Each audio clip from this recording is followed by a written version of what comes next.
Hello, citizens of the world. We are Anonymous.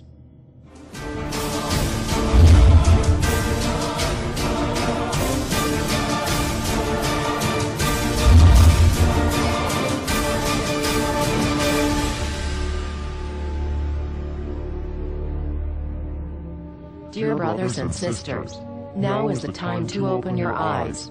In a stunning move that has civil libertarians stuttering with disbelief, the U.S. Senate has just passed a bill that effectively ends the Bill of Rights in America.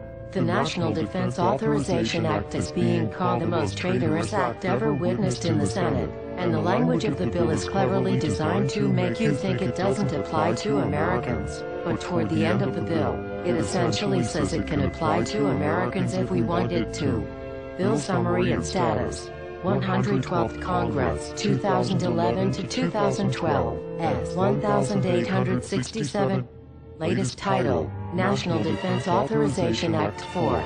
This bill, passed late last night in a 93-7 vote, declares the entire USA to be a battleground upon which U.S. military forces can operate with impunity, overriding posse comitatus and granting the military the unchecked power to arrest, detain, interrogate and even assassinate U.S. citizens with impunity. Even Wired magazine was outraged at this bill, reporting, Senate wants the military to lock you up without trial. The detention mandate to use indefinite military detention in terrorism cases isn't limited to foreigners. It's confusing, because two different sections of the bill seem to contradict each other. But in the judgment of the University of Texas Robert Chesney, a nonpartisan authority on military detention, U.S. citizens are included in the grant of detention authority. The passage of this law is nothing less than an outright declaration of war against the American people by the military-connected power elite.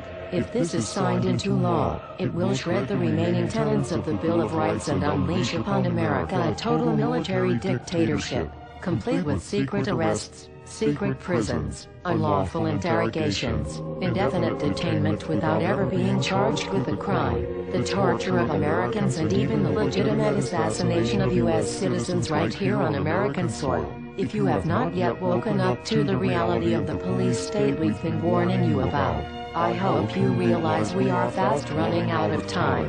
Once this becomes law, you have no rights whatsoever in America, no due process, no First Amendment speech rights, no right to remain silent, nothing.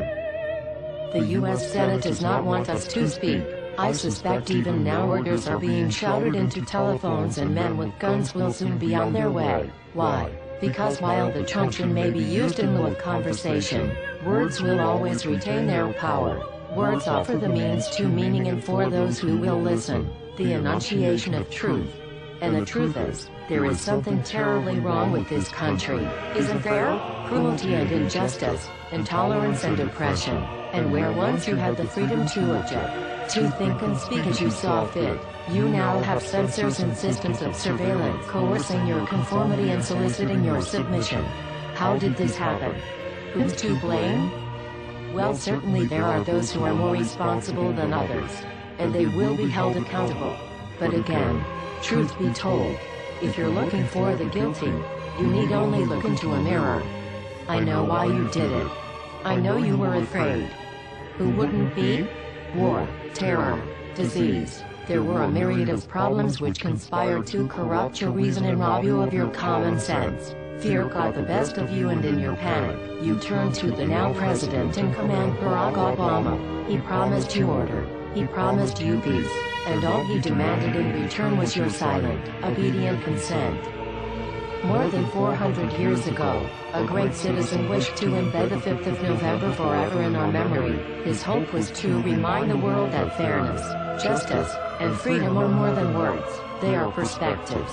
So if you've seen nothing, if the crimes of this government remain unknown to you, then I would suggest that you allow the 5th of November to pass unmarked.